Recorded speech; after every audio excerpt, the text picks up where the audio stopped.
అన్నదాత అన్నదాత మీ అన్నదాత చెమటోడ్చి ఆహారాన్నందించే రైతన్న అనునిత్యం నీ కండదండగా నిలిచే నేస్తం ఎవరన్నా అన్నదాత అన్నదాత మీ అన్నదాత.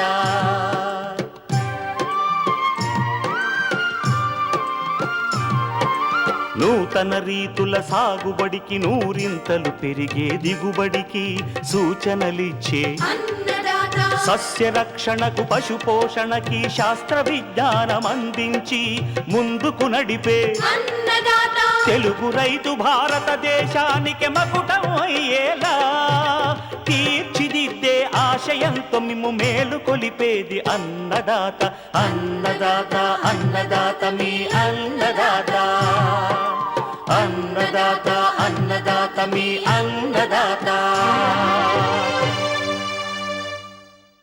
అన్నదాత ప్రేక్షకులకు నమస్కారం. ఈనాటి ముఖ్యాంశాలు: యాసంగి అపరాల సాగులో అధిక దిగుబడులకు సూచనలు, మామిడిలో తేనె మంచు పురుగు నివారణకు చర్యలు, పంటలకు ప్రమాదకరంగా మారుతున్న నత్తలు నివారణ చర్యలు, ఇంకా జై కిసాన్ వ్యవసాయ సమాచారం.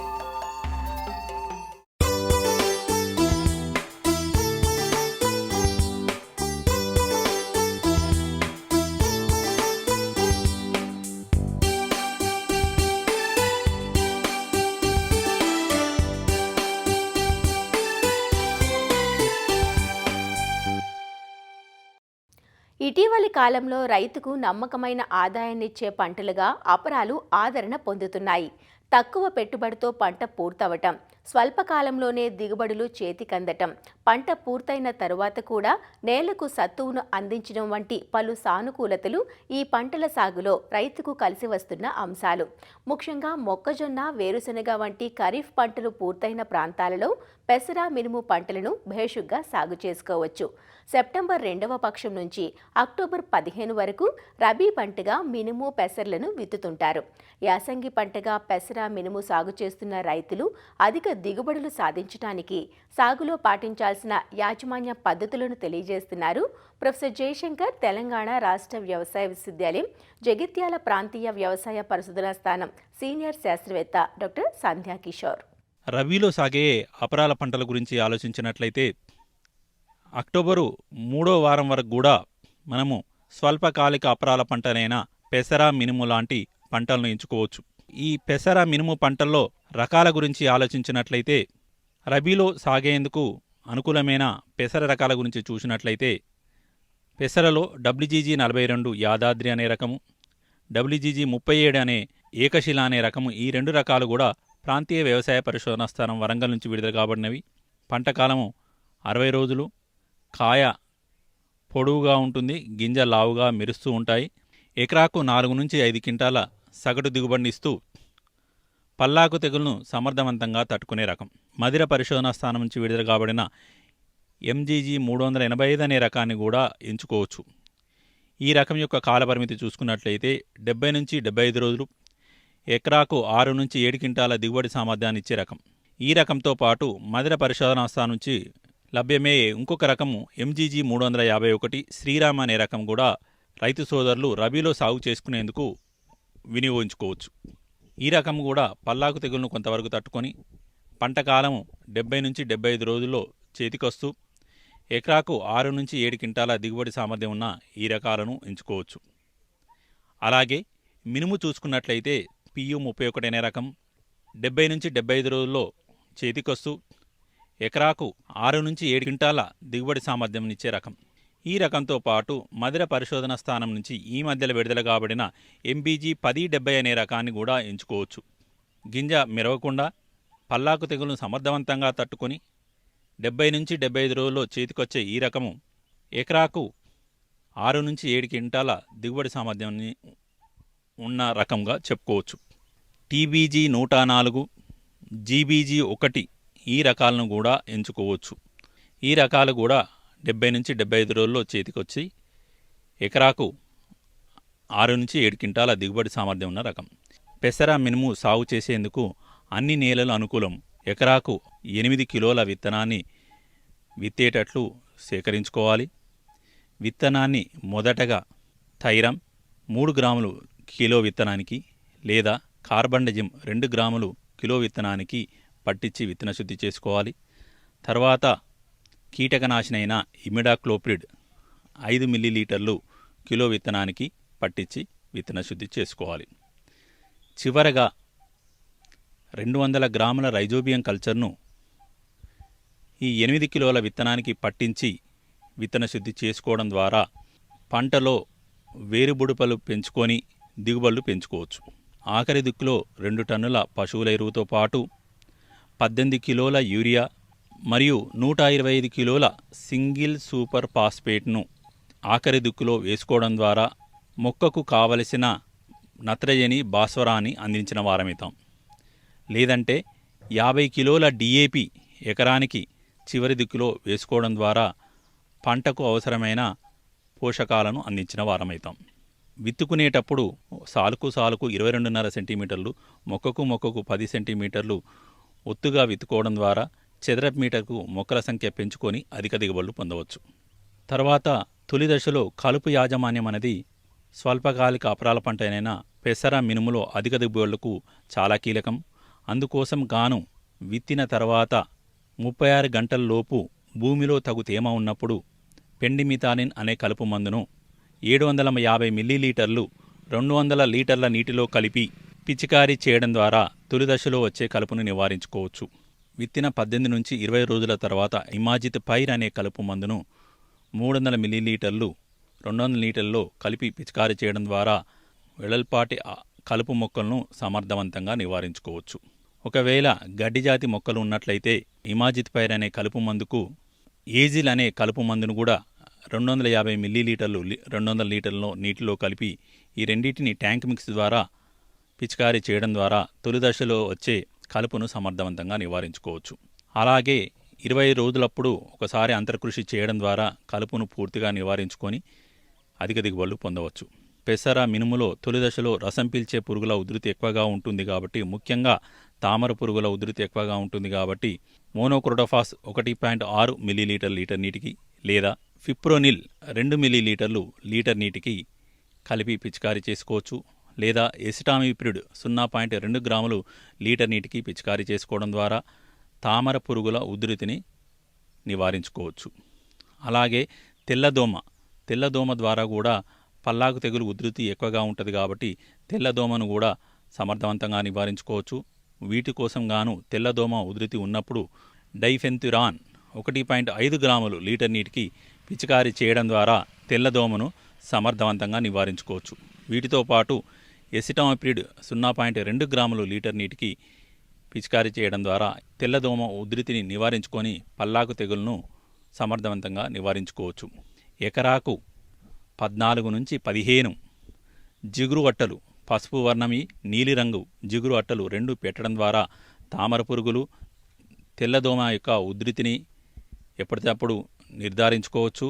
ఇలా పెట్టిన జిగురు అట్టలు వారం రోజుల తర్వాత తీసి కొత్తవి పెట్టుకోవడం ద్వారా ఉధృతిని నిర్ధారించుకోవచ్చు. పెసర మినుము లాంటి స్వల్పకాలిక అపరాల పంటల్లో కూడా ఎకరాకు 7 నుంచి 8 క్వింటాల దిగుబడి పొందవచ్చు.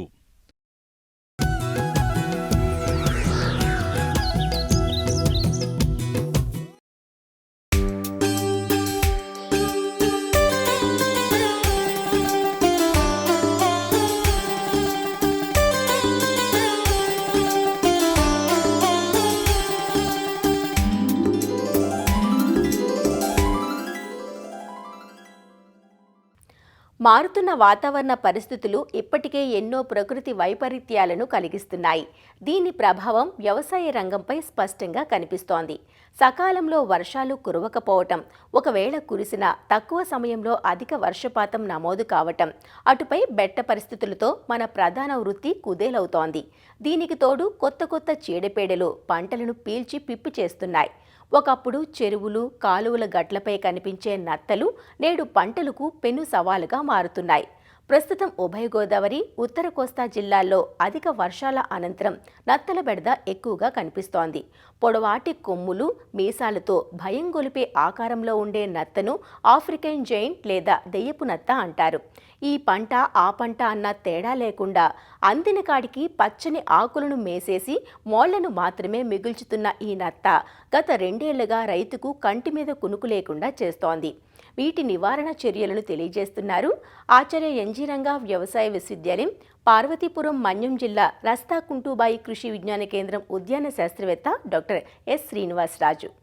వర్షాల కాలంలో జనరల్గా ప్రతి సంవత్సరం కూడా మనకి ఈ నత్తల ప్రభావం అనేది మనకి ఆంధ్రప్రదేశ్లో ఎక్కువగా ఉండడం జరుగుతుంది. దీంట్లో మనకు పార్వతీపురం మన్యం జిల్లా, అదేవిధంగా విజయనగరం జిల్లా, అదేవిధంగా గోదావరి జిల్లాల్లో ఈ నత్తల ప్రభావం అనేది ఎక్కువగా చూడడం జరిగింది. ముఖ్యంగా ఈ నత్తలు అనేవి జైంట్ ఆఫ్రికన్ స్నైల్ అని చెప్పబడే ఈ నత్తలు మన రెగ్యులర్ పెస్ట్ కాదు, ఇది బయట నుంచి వచ్చిన పెస్ట్ కాబట్టి ఇది ఎక్కువగా కేరళకి ఎక్కువ వ్యాప్తి చెంది అక్కడ తీవ్ర నష్టం చేయడం జరిగింది. ఆ నష్టం చేసి ఆ కేరళలో తీసుకొచ్చిన ఒక్క మొక్కల ద్వారా కానీ లేదంటే వేరు వేరు మొక్కల ద్వారా అది కడియం నర్సరీకి వ్యాప్తి చెంది అక్కడ గోదావరి జిల్లాలకు ఇన్ఫెక్ట్ చేయడం జరిగింది అన్ని పంటలకి. అది రీసెంట్గా ఏంటంటే మన విజయనగరం, పార్వతీపురం మన్యం జిల్లా కూడా ఎక్కువగా మనం గమనించడం జరుగుతుంది. అది మేము తిరిగిన ఫీల్డ్ విజిట్లో మాకు కనబడింది ఎక్కువగా బొప్పాయి, క్యాబేజు, దాంతోపాటు జామ, ఒక్క, కందలో కూడా ఎక్కువగా రావడం జరిగింది. బనానా, వెజిటబుల్స్, కూరగాయల్లో కూడా అన్నీ ఎక్కువగా డ్యామేజ్ చేయడం జరిగింది. ఎక్కువ ఒక స్థాయి దాటిపోయిన తర్వాత ఎన్ని చక్రమం చేసినా కూడా అది రిపీట్గా బ్రీడింగ్ చేసి ఎక్కువ అంటే ఒక నత్త అనేది అది హెర్మోప్రాయిడ్గా ఉంటుంది. ఆ హెర్మోప్రాయిడ్ చేసిన నత్త ఏంటంటే ఒకసారి చేసుకుని సుమారు ఒక 200 గుడ్లు పెట్టి మనకి దాని ఉద్ధృతిని చాలా ఫాస్ట్గా పెంచుతుంది కాబట్టి భూమిలో ఉంటుంది కాబట్టి దాని మార్నింగ్ పూట మనకి హైడ్ అయ్యి లోపల ప్లేస్లో హైడ్ అయ్యి రాత్రిపూట దాని యొక్క బయటకు వచ్చి మనకి తీవ్ర నష్టం చేస్తుంది. కాబట్టి దీని ముందుగానే రైతులు అలాంటి డ్యామ్ ప్లేసెస్, మార్సీ ప్లేసెస్, అదేవిధంగా షేడ్ లేకుండా కొంచెం సూర్యరశ్మి ఎక్కువ తగిలే విధంగా చూసుకోవడం అనేది రైతు తను వేసుకునే క్రాపింగ్ సిస్టంలో కానీ లేకపోతే పంటల్లో కానీ ప్రతి పంటకు లైట్ వచ్చే విధంగా చూసుకొని వాళ్ళు వేసుకోవడం అనేది చూసుకోవాలి.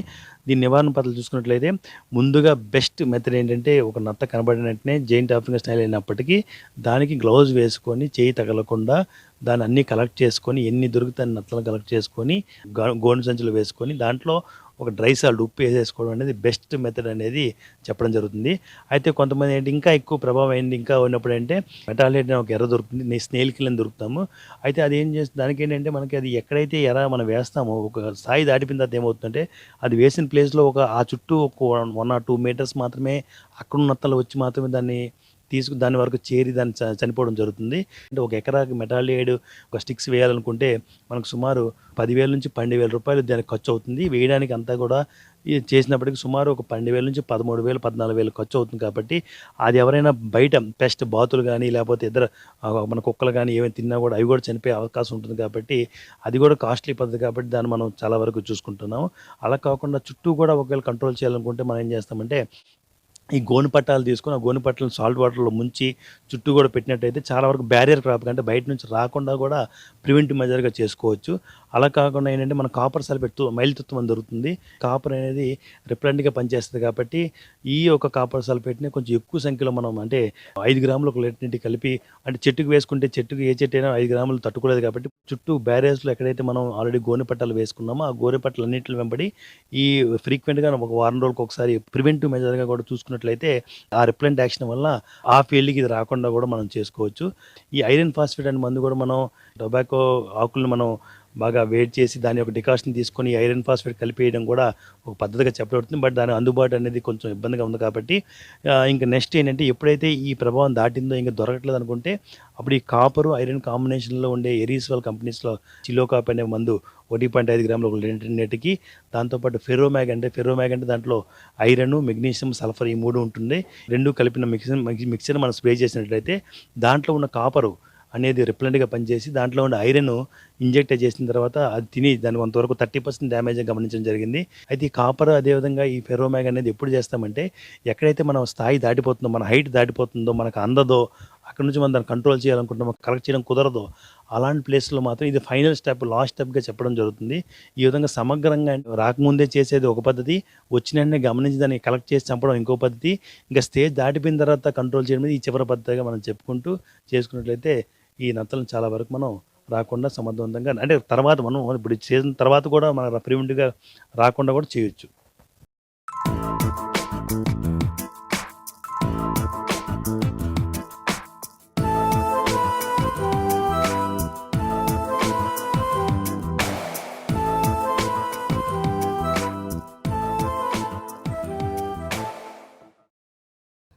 మామిడి పండును ఇష్టపడిన వారు ఎవరుంటారు చెప్పండి. సంవత్సరానికి ఒకసారి దొరికే మామిడికాయలకు డిమాండ్ ఎప్పుడూ ఎక్కువే.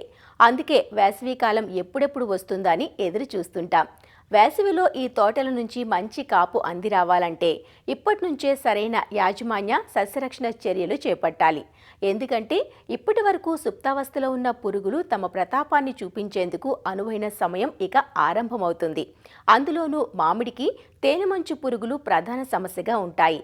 పూత పిందె నుంచి రసం పీల్చి పనికి రాకుండా చేస్తాయి. ఈ పురుగును నివారించాలంటే పూత ప్రారంభమయ్యే ప్రస్తుత దశ నుంచే ప్రణాళికాబద్ధమైన సస్యరక్షణ చర్యలు చేపట్టాలి. మామిడి దిగుబడులను, నాణ్యతను దెబ్బతీసే తేనెమంచు పురుగుల నివారణకు చేపట్టాల్సిన సమగ్ర విధానాలను వైఎస్ఆర్ ఉద్యాన విశ్వవిద్యాలయం పశ్చిమ గోదావరి జిల్లా ఉండి కృషి విజ్ఞాన కేంద్రం శాస్త్రవేత్త బిందు ప్రవీణ నుంచి తెలుసుకుందాం.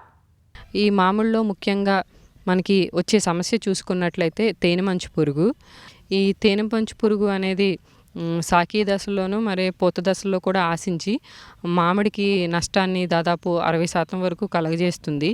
తేనె మంచు పురుగుల యొక్క పిల్ల మరియు తల్లి పురుగులు ఏంటంటే లేత కొమ్మలు, చిగుర్లు పూత నుంచి కూడా రసాన్ని పీల్చడం వల్ల ఇవి వడిలిపోయి అనేది ఎండిపోయి రాలిపోవడం అనేది జరుగుతుంది.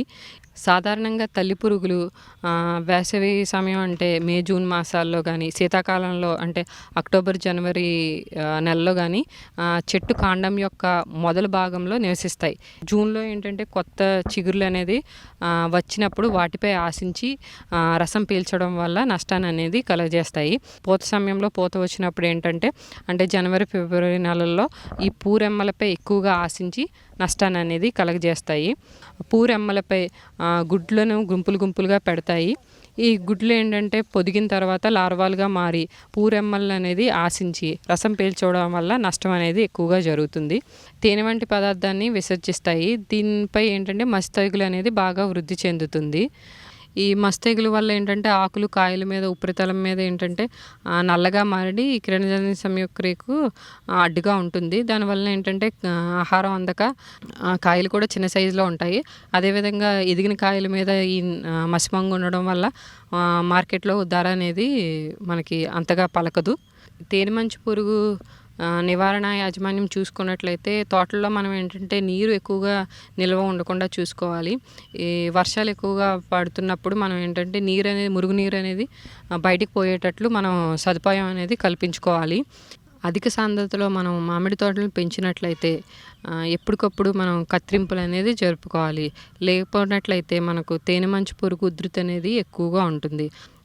ఈ మామిడి తోటలో ఏంటంటే కత్తిరింపులు చేసిన తర్వాత ఏంటంటే గాలి తద్వారా వెలుతురు అనేది చెట్టుకి మనం లభించడం వల్ల కూడా వీటి ఉధృతి అనేది తగ్గించుకోవచ్చు. మొదటగా వచ్చేసి చెట్టు అనేది సాకీ దశలో అంటే వెజిటేటివ్ స్టేజ్లో ఉన్నప్పుడు అంటే జూన్ నుంచి అక్టోబర్ ఆ టైంలో మనం లాంబ్డా సైలోత్రిన్ 1 నుంచి 1.5 మిల్లీలీటర్లు కానీ, డైమిథోయేట్ని 2 మిల్లీలీటర్లు కానీ, క్లోరిపెరిఫాస్ అనే మందును 2.5 మిల్లీలీటర్లు కానీ లీటర్ నీటికి కలుపుకొని మనం పూత మొదలయ్యే ముందు ఆకులపైనే కాకుండా ఏంటంటే మొదళ్ళపైన, కొమ్మలపైన కూడా మనం పిచికారీ చేసుకోవాలి. పూత దశ మనకి నవంబర్, జనవరి మాసాల్లో మొదలవుతుంది. పూత విచ్చుకునే ముందు ఏంటంటే బుప్రోఫెజిన్ 25S అనే మందును 1 నుంచి 2 మిల్లీలీటర్లు లేదా థయోమిథాక్సాన్ 25% WGని 0.3 గ్రాములు లేదా ఇమిడాక్లోప్రిడ్ 17.8 SL 0.3 మిల్లీలీటర్లు కానీ ఏదైనా ఒక మందును లీటర్ నీటికి కలుపుకొని మనం పిచికారీ చేసుకోవాలి. మనం ఏదైతే పురుగు మందులను వాడుతున్నామో వాటిని మార్చి పిచికారీ చేసుకోవాలి. పూత బాగా విచ్చుకున్నప్పుడు మనం పిచికారీ అనేది చేయకపోవడమే మంచిది. ఎందుకంటే పుప్పొడి అనేది రాలిపోయి మనకి పరపరాగ సంపర్కానికి ఉపయోగపడే తేనెటీగలు కూడా అవి ఈ పురుగు మందు పిచికారీ వల్ల చనిపోవడం అనేది జరుగుతుంది. అందువల్ల పూత బాగా వచ్చినప్పుడు మనం పిచికారీ చేసుకోకపోవడమే మంచిది. ఇంకొక దశ వచ్చేసరికి పిందె దశ. ఈ పిందె దశలో ఏంటంటే సాకీ దశలోనే వాడిన పురుగు మందులను అంటే లాంబ్డా సైలోత్రిన్ కానీ, డైమిథోయేట్ని కానీ లేదా క్లోరిపెరిఫాస్ని కానీ ఉపయోగించి తేనెమంచు పురుగు అనేది సమర్థవంతంగా నివారించుకోవచ్చు.